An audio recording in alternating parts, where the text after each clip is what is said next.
For me, when people are complaining about the young people, for me, I know the people who are failed fast are the parents, because parents have to become spiritual mentors.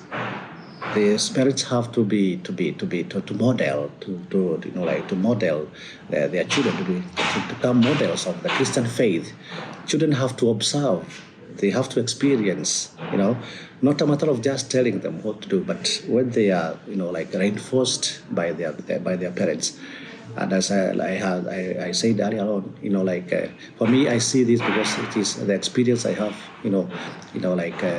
what I experienced in the past. Of course, when I was young, I was feeling that the parents were too strict.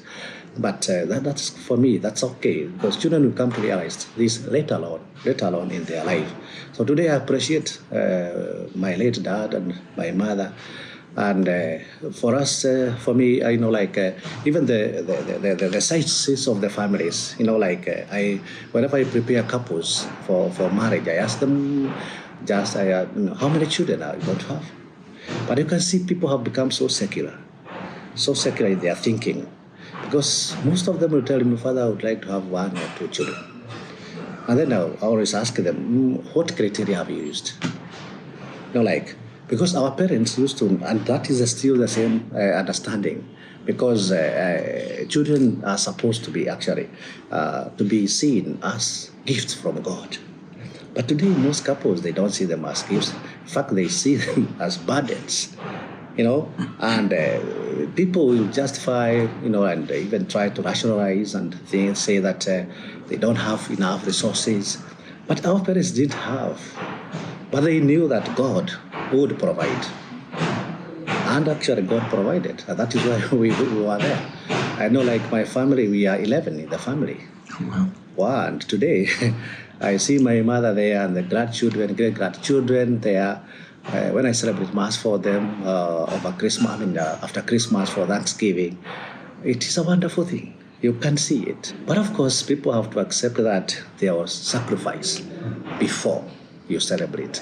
You have to do a lot of sacrifice. And that is what many people are avoiding today. And without sacrifice, there's no glory. There's no life without sacrifice. In fact, we celebrate church. We celebrate because of the sacrifice of Jesus Christ.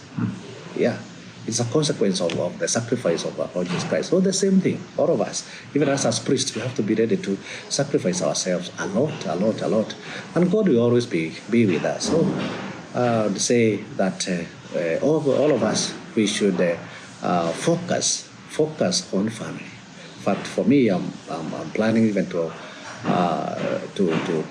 suggest to the Archbishop Philip that in the Archdiocese of Nairobi, we try to consecrate all the families and to enthron all the families in the kingship of Christ to become the king of every family.